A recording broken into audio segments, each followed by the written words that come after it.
Is it your first time to Disneyland? What should you expect and how can you be better prepared?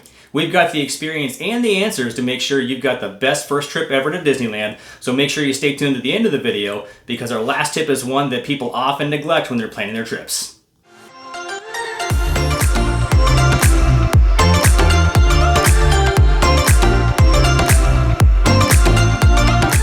How's it going, everybody? My name is Jacob. And my name is Brian. And we're going to first start off with, okay, it's your first time going to Disneyland. Where do you start? Well, first we like to tell people, plan ahead, far out as possible. This allows for more room to plan for the experience and your budget. So now you know when you're going to go. The next thing to think about is what kind of tickets you're going to purchase. So you're going to need to figure out if you're going to be in one theme park per day or if you want to purchase a park hopper, which means you can hop back and forth between Disneyland and California Adventure. So when you figure that out, the next step is picking your reservation days. So you can't just show up to the theme parks whenever you feel like it. Disneyland requires that you pick your days ahead of time. So making sure you get those reservations chosen as soon as possible will ensure you get to be in the park when you want. Another important thing to consider is where are you actually going to be staying. So choosing the right hotel for your budget is really going to be important. And there's a big difference between a Disney Resort hotel, so something like the Disneyland Hotel or the Paradise Pier Hotel, and there's a lot of other cheaper hotel options that are available that are nearby. At the Disney Resort hotels, you're going to get something like theming in the rooms, you're going to be able to stay right next to the parks. A lot of the other hotels are going to be pretty close, but they're going to be significantly cheaper, just not with as many amenities. And side note, the hotel distance to the park and vice versa matters. So make sure you check with your hotel, make sure that they have a shuttle service, just to make sure that you can get to and from the park without hurting your feet so much, because you will be doing a lot of walking if your hotel is really far away. All right, so now we're actually in the parks.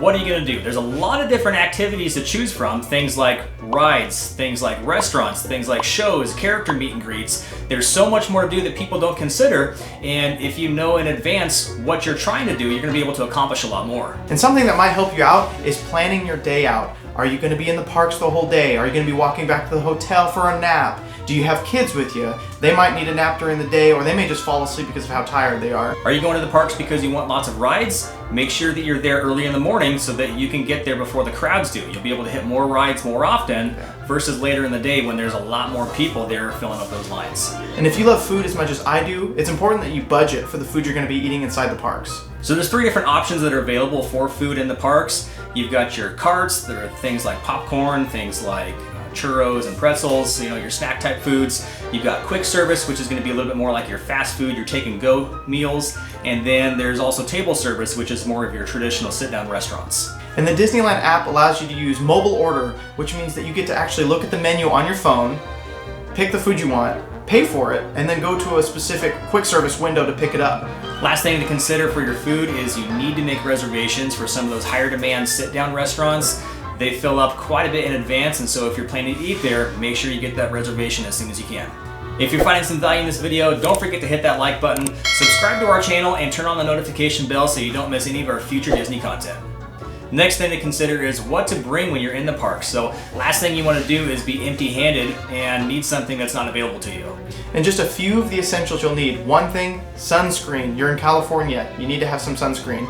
A refillable water bottle. There's areas in the park where you can refill water. You don't want to have to purchase water there. It's very expensive. I'm talking like $5, $6, $7 depending on the type of water. And also snacks to hold you over in between the meals because you're going to get hungry. Disneyland's very good at making you hungry. Another important thing you're going to need is a phone charger. Your phone's going to be on all day with the use of the Disneyland app, checking for ride times, like how long the lines are, checking to see if your reservation's ready. Your phone will die, so you would need to have a phone charger with you. Another really important thing to consider is downloading the Disneyland app. You have to do this. This is where you're going to get your ticket to get into the park. They're going to scan it, that lets you in. You can make reservations through the app. You can also see how long the lines are while you're on it. So being able to use that map on the Disneyland app is super, super useful. Make sure you study it beforehand so you know where things are at. You're going to be walking all over the park, hitting those different attractions. So that map is your best friend for finding where those are located. You're going to be able to find restaurants. You're going to be able to find restrooms. And so make sure that you're real familiar with that so you're not walking blind around the parks. You definitely want to know where the restrooms are when you're walking around the parks. Trust me. And of course, the big topic of the Disneyland app is Genie Plus. And so this is going to be your service that kind of helps you plan your day. But if you want to pay an additional $20 a day per person, you can use Disney Genie Plus to skip the lines and use what's called lightning lanes. Lightning lanes are a cool feature that allow you to skip to the front of the line so you don't have to spend so much time waiting for your favorite rides. And get ready to exercise. The number one thing people forget about going on a Disney trip is you're going to be doing a lot of walking. So it's very important that you have very good walking shoes. You're probably going to be walking up to about 8 to 10 miles a day. And don't buy brand new shoes the day before you're at the parks. Make sure you're breaking those things in before you take your trip. The last thing you want is to find out a pair of shoes is uncomfortable or it's going to cause you blisters, because that's going to ruin your entire vacation. And as a bonus tip, consider using a travel agent like Getaway Today. These guys are experts at planning Disney trips, and they've got over 30 years of experience, and they can offer you discounts on things like park tickets and hotels. So if you'd like a little bit of additional help planning your first Disney trip, make sure you head over to getawaytoday.com. Did you find any of these tips helpful? Which one do you think is going to be most useful when you plan your first Disney trip? Let us know in the comments section down below. Don't forget to like, share, and subscribe. And as always, thanks for watching.